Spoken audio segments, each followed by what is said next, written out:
Ladies and gentlemen, William Dalrymple. In the world's media, never has the contrast between India and Pakistan appeared so stark. One is perceived to be the next great superpower, famous for its software genii, its Bollywood babes, its growing economy, its legions of brilliant writers, its super-rich steel magnates. The other, written off in most of the media, here in America and in the West, as a failed state, a center of Islamic radicalism, the hiding place of Osama bin Laden, and the only US ally which Washington regularly bombs. On the ground, the situation is very different. Everything I say in the next few minutes comes in the context of someone who is a lifelong Indophile and who has chosen to live in India for 20 years. But the difference between the two countries is far, far less on the ground than the media stereotypes would lead one to believe. Both countries have a problem with insurgencies. In both countries, around 10% of its land mass is out of the control of both central governments.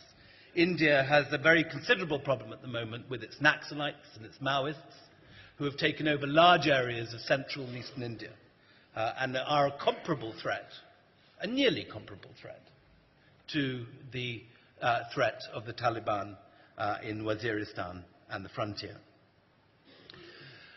The biggest surprise, I think, when one goes to Pakistan for the first time is the difference in infrastructure. Last year, I drove around Sindh, a week after driving around Jaswant's area of Rajasthan, around Barmer.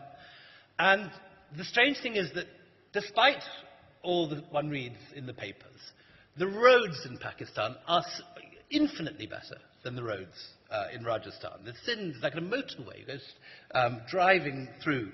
In both countries, there are large areas which it's unsafe to drive at night. You can't drive in Bihar, you can't drive in Jharkhand after dark. Likewise, you can't drive in Sindh. But also the airports. The airports in Pakistan, until lately, were much flashier than the kind of rather sort of squalid thing you go to in Delhi.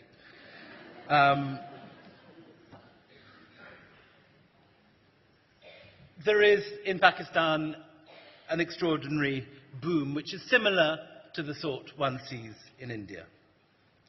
Just some statistics. 2003, there were 3 million cell phones in Pakistan. Today, there are 70 million. Car ownership's been increasing at roughly 40% a year. So exactly the same sort of consumer-driven, infrastructure-driven boom which has happened in India was until recently happening in Pakistan. In Pakistan, too, you get the same sort of revolution that we've seen in India in the last few years in the media, proliferation of radio and television channels. Likewise, in the last few years, this extraordinary flourishing in literature. In 1997, The New Yorker had a photograph of South Asian writers. There was one Sri Lankan, Ramesh Gunasekara, and the rest were all Indian or Indian diaspora, people like Salman Rushdie, Amitav Ghosh, and so on. But today, suddenly, well, in that photograph, there was not a single Pakistani. Today, there's an amazing revival of world-class writers in Pakistan. Daniel Moinuddin, Kamla Shamsi, Nadeem Aslam, Ali Sethi, and so on. So I would argue that the difference between the two countries is much exaggerated. This does not in any sense underestimate the seriousness of the threat posed by the Taliban. But to say that the seriousness, I think, has been exaggerated in the Western press. Last year, The Spectator had a cover story calling Pakistan the most dangerous country in the world. It's just complete nonsense. You can drive around Pakistan perfectly safely, except perhaps the frontier and Fatah, with just a driver and just go wherever you like. You can't do that in Afghanistan. You certainly can't do that in post-invasion Iraq. But there are some big problems.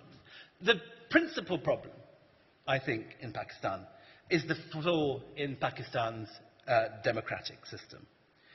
In early 1950s, the Nehruvian government emasculated the landowners, the big landowners in India. Now this, in all sorts of ways, was a damaging thing, but as far as democracy is concerned, it led India to be an incredibly flourishing democracy with the power in the hands of the middle classes. This has only just begun to happen in Pakistan. There was no stripping of the big landowners' lands, as a result of which the democratic parties were controlled by people like the Bhuttos, huge landowners in Sindh.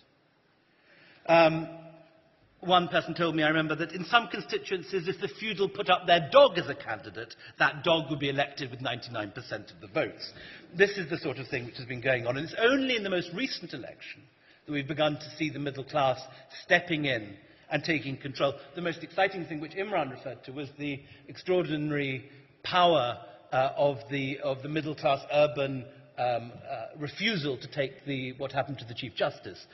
Imran was on the streets with huge crowds demonstrating, and in the end the Chief Justice was restored. This newly enriched and empowered urban middle class has been beginning to show its muscle. What's also interesting, if you look at Pakistani election results, contrary again to media stereotypes, the religious parties get an extraordinarily low proportion of the votes, election after election. And in the last election, they got the lowest of all. The religious alliance, which had briefly ruled the frontier, was voted out. And this is a very important precedent. There's been, across the globe, most obviously in Gaza, but elsewhere as well, an attempt by Western powers to undermine and derail religious Islamist parties when they come to power. What was shown in Pakistan was that if you allow these democratic Islamists to come to power and reveal their own incompetence, they then get voted out. Besieging Islamist parties, as has happened to Hamas, or allowing local proxies to rig the vote, as has happened in Egypt, only strengthens the hands of the democratic Islamists and increases their popularity.